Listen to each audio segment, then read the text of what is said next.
How's it going, guys? Joe here from Big Shot Gaming, and today we are going to be talking about some things that I want to see come out in Pokemon Sun and Moon. As you see in the background, there is some Pokemon Go. I'm just gonna be strolling through some of the stuff that I got in Pokemon Go. It's nothing too huge. I haven't been playing too much. Um, really, firstly, I am level 21. Um, I'm with Team Valor. Obviously, I've completed some stuff. Um, yeah, so this November, Pokemon Sun and Moon come out. Um, Also, pardon my hiccups. I was just eating some very hot Cheetos. Um, so this Sun and Moon game so far seems to be different than any other Sun and Moon, and any other Pokemon game to ever come out. And why do I say that? What makes it so different? Well, for starters, it seems like they're rewriting the entirety of the metagame.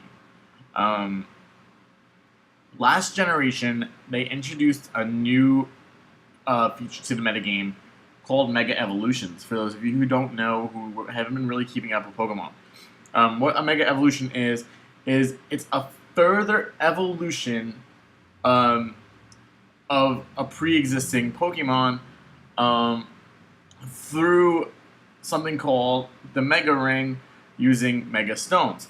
Um, so, Pokemon like Charizard were able to get this temporary enhancement. Now, I know it sounds a little bit ridiculous. It actually is, as I scroll through all my Pidgeys, uh, getting prepared to massive level again. Um, so, um, with that said, Mega Evolutions was something that really shook up the game.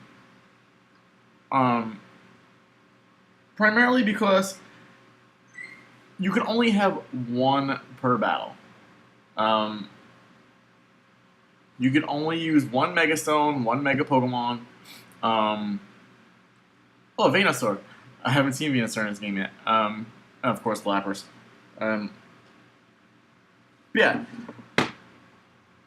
So this kind of made a guessing game come out of it. If you use more than one Pokemon that had a Mega Evolution, you kind of play Guess the Mega. It completely alters the game style. It completely alters, a strategy when you go up against an opponent and he has two Pokemon or three Pokemon or more that could be a viable Mega Evolution. And there was Mega Evolutions that fell into every single tier of battle. Whether it was RU, these hiccups. Whether it was RU, NU, UU, OU, Ubers. For fuck's sake, even they had to create a brand new tier of battling called Anything Goes when they introduced Omega Ruby and Alpha Sapphire to Generation 3 remakes, because Mega Rayquaza came out, and it's the first Mega that does not require a Mega Stone to evolve. And in doing so, it can hold an additional item. So Mega Rayquaza was brutally strong, the strongest Pokemon in-game, aside from, I want to say, Mewtwo and Primal Groudon. I say those three are on a pedestal of their own. Both Mewtwo forms, because Mewtwo got two Mega Evolutions. And that's another thing. So, two Pokemon were gifted with not one, but two Mega Evolutions. That's Charizard as well as Mewtwo. Now, not every Pokemon had a Mega Evolution. In fact, there's only like a handful or so. More than I can count on my hands and my toes. There's actually like a fair bit of them, but still a handful compared to how many Pokemon there are. And I don't necessarily agree with all of them. Some Pokemon like Pinsir got a Mega Evolution, or Heracross got a Mega Evolution. I feel like those could have been regular evolutions. I understand where the argument came for them to be evolutions. Mega Evolutions, because of the fact that it limits them to only having one on their team. You can't have Mega Pinsir and Mega Heracross. Mega Heracross having the second highest base attack in the game. And Mega Pinsir being up there as well. I think he's in the top 10, if I'm not mistaken. And he gains an ability called Aerolate, which changes normal type moves into flying type moves, giving him a 1.3 times boost, as well as Pinsir being a flying type when it Mega Evolves. So it actually gets stab as well. So something like Quick Attack becomes brutally strong. And that's kind of what gives Mega Pinsir like its niche. But also at the same time, it gave new niches to Pokemon that have a Mega Evolution, who were arguably as good as their Mega Evolution, if not better, given a scenario. Like Alakazam. Alakazam with Magikarp and Life Orb is a tremendous Pokemon. But Mega Alakazam gains special attack, speed, and the ability Trace, which could be game-changing. Something like Heracross, which could also utilize, a Flame Orb, Toxic Orb, use Guts and Facade and be a great physical presence, now gets Skill Link as Mega Heracross. So both are viable in their own ways, as are Blaziken and Mega Blaziken, Lucario and Mega Lucario, Metagross and Mega Metagross, Salamence and Mega Salamence. There's many Pokemon that are great in their own right and have a Mega Evolution, and the list goes on and on and on. All these Pokemon that have a Mega Evolution, most of their pre-evolved forms or their regular forms are good enough. So what was this whole little tirade about? Well, first, we have not seen that in Sun and Moon yet. We got the Z Bangle, as it's pretty obvious that Pokemon Z is Sun and Moon. It was separated into different ideas, and I kind of said this was going to happen about a year and a half ago, when Sun and Moon, Pokemon Z was never announced. I said because Gen 6 was such a small addition, because it was a small, addition of Pokemon, that there's going to be a Gen 7 faster, because it's easier to make the 3D models of Pokemon. It's easier to come up with ideas and change them into 3D models and just be like, that doesn't really look great, or that looks great. But you have to remember, for the 3DS games, you had to sit there and remodel every single Pokemon. But once you get that system going, it's probably easier to use wireframes. It's probably easier to, use different layers to create these Pokemon, as opposed to just like sitting there and having to draw them from scratch. Because with that wireframe, you could put in coordinates for it to randomly generate a figure. So if you put in coordinates, you might get a bird, but its head might be huge. So you could mix and match. You could take that huge head and add onto something like Brontosaurus, and you have a brand new Pokemon. And you could take the bird body and make it a new head, and you have another new Pokemon. So you kind of get two. Or you also get like wireframes to create randomly generated codes, and you end up with 5 Pokemon. And you could be like, well, we'll take 3 of those and we'll make it a series. So I feel like the output of Pokemon is going to be much faster. And as you see, the designs in Sun and Moon are a lot more... I don't know how to phrase it. They're a lot more unique and a lot more filled out than the ones that we got in X and Y, in my opinion. Sure, we got Xerneas, you got Yveltal, you got, Pokemon were really great designs, but I also think that the stress of having to remake every single Pokemon from ground up in a 3D model was, the big deciding factor. And now that they have more time to make Sun and Moon, they are sitting there and they're really making Pokemon that look, more refined. Like Drampa, Tapu Koko, all the Pokemon that we've seen so far, in my opinion, aside from Mega Exeggutor, not Mega Exeggutor, just the alternate form of Exeggutor, I've liked. There has not been a single Pokemon, even Bruxish has grown on me, that I don't like. And they've even gone back and altered some old Pokemon like Ninetales and Sandslash, to have them meet new forms. And there's rumors about a fire-type Marowak, that it was forced to move to the volcanoes, where its hard body became, molting with flame and stuff. And they have a million and one different directions they could go into. I've already, brushed up about my idea about the hidden secrets around Rockruff. And a lot of people saying that it's going to evolve into a Fenrir-type entity and represent the deity Fenrir. I also released my statement that I think that it's going to go a different route. Instead of being Fenrir, it's going to be Cerberus, and they can use the name Cerberok. It's so fucking fitting. I'll leave the link to that article in the description down below. But yeah, so what Pokemon Z has done, Sun and Moon has done, they've released Pokemon as well as abilities that completely alter the metagame. Completely shake up the metagame. Stakeout makes you afraid to kind of switch in. And I'm sure we've only seen Yungoos and Gumshoos with the ability to Stakeout so far. With that said, that ability, what it does is when you switch in a Pokemon into a battle, the Pokemon with Stakeout has a 50% chance of its next attack doing double damage, essentially being a super effective hit. Sure, it's really gimmicky, it's really nichey, but at the same time, I have Gumshoos out, and you want to use something like U-Turn or Volt Switch, or you want to just switch your Pokemon out, it makes you think twice, because you don't know if I'm going to hit you with a super effective hit, and then it's going to do double damage. That's the last thing you want to happen.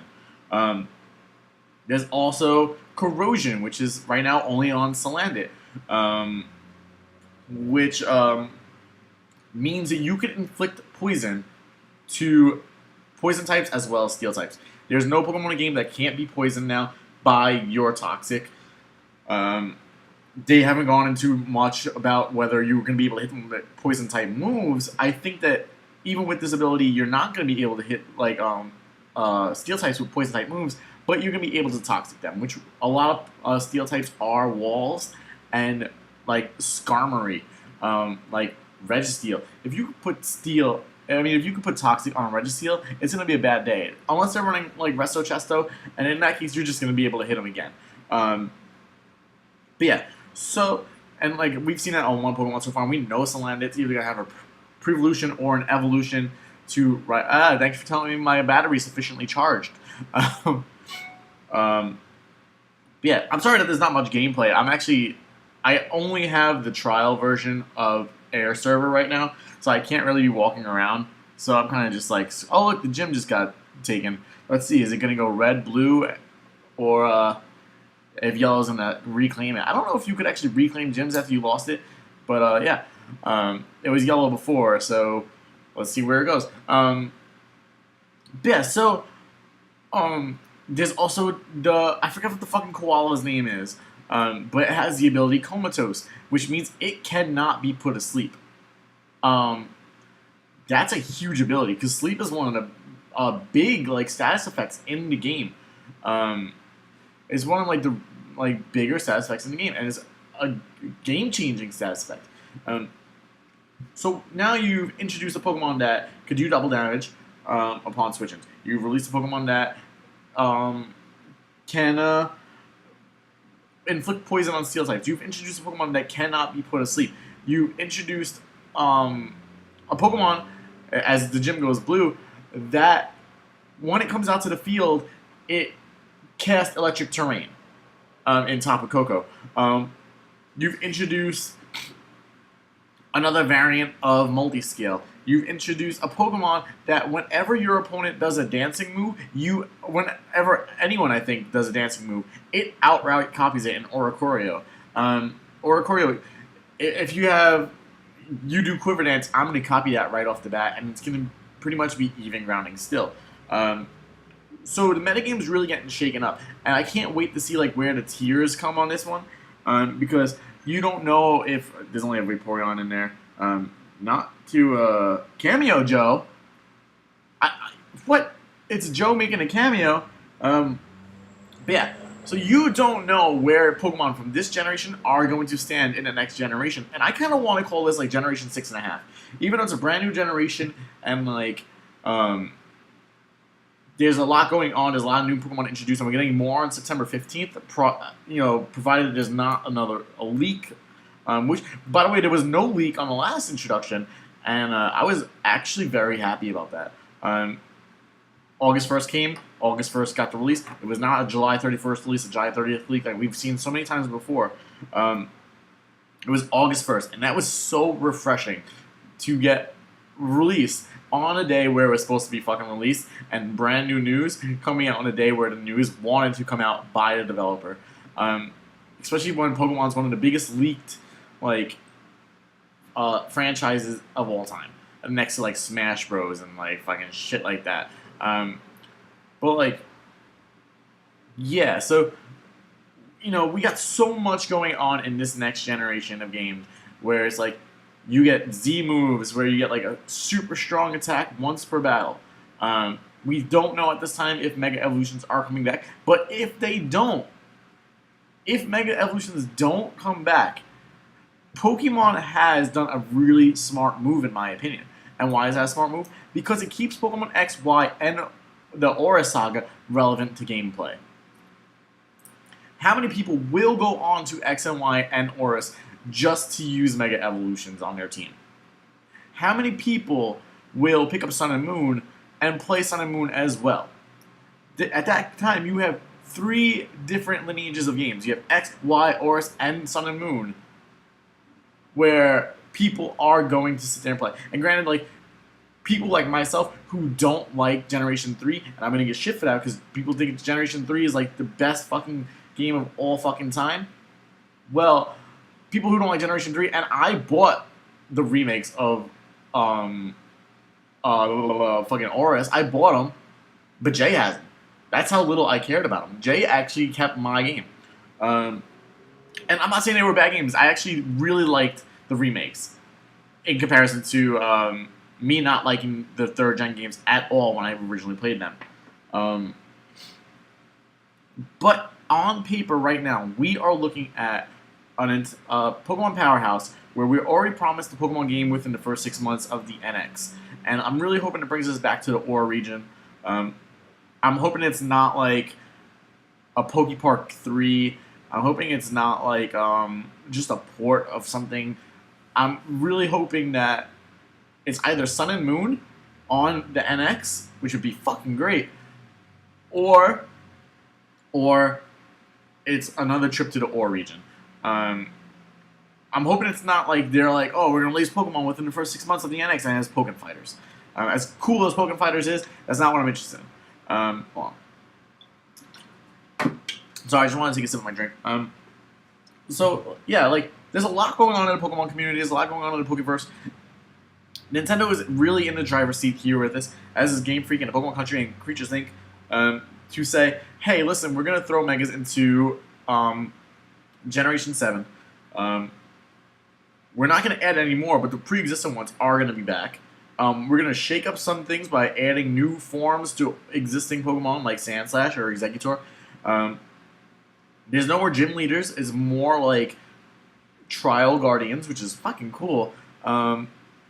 You're going to fight Totem Pokemon who have gimmicky battles, which is really cool as well. Battle Royales, you're going to get Z moves, you're going to get new Pokemon. And also, there's going to be 3 viable competitive games. X, Y, Auras, and Sun and Moon. So yeah, that's really all I have. There's a lot more I could go in depth on. But on paper right now, Gen 7 is looking really, really strong. In my opinion anyway. It looks like a game that like is really going to shake up the Pokemon world. And it looks like a game that's really, really, really going to be new, refreshing, and just like it comes at a good time when Pokemon is surging right now. Because Pokemon Go, and granted, like, that's not Nintendo, it's Niantic, and it's overrated. I think, anyway. Sure, Pokemon Go is fun, but it's absolutely overrated. And I said it would be on July 5th. when the game came out. Um, I said it would be overrated. I said the game was gonna. It's a glorified GPS, and that's exactly what it is. But like in this time where Pokemon is beyond popular and it's like really really flourishing again, like it hasn't in the last 20 years of its existence. Um, and it's not like Pokemon's out there alone. It is competing with the 15th anniversary of Digimon. As little as people want to admit that, it is competing with the 15th anniversary of Digimon. And Digimon, I'm going to actually go into that as well in another video. But Pokemon is very well competing and very well taking advantage of it. This is going to be a game, Sun and Moon, that shakes up the game enough that new players could come in and be good at it. It's not like I get X and Y, which is kind of like the same foundation as other games. And because I have like so much experience and so many wins under my belt in Pokemon, that I'm going to have an advantage over somebody who's never picked up the game before. Me and Kelly are both looking into getting it, and it's going to be like her first Pokemon game that she's owned in a long time. Since like the old days of Game Boy Color days. So like it'd be cool to have me and her on equal footing just because this is a brand new experience. And I feel like a lot of people are going to go out and get Sun and Moon, even though they're not like 100% Pokemon fans, but just because Pokemon Go is going to push that to the next level. Yeah, that's really all I have. I want to thank you guys for watching, listening, and I want to hear your thoughts on that as well. So leave comments down below. What would you like to see in Pokemon Sun and Moon? What do you think I'm right about? What do you think I'm wrong about? What do you think is going to happen in Sun and Moon?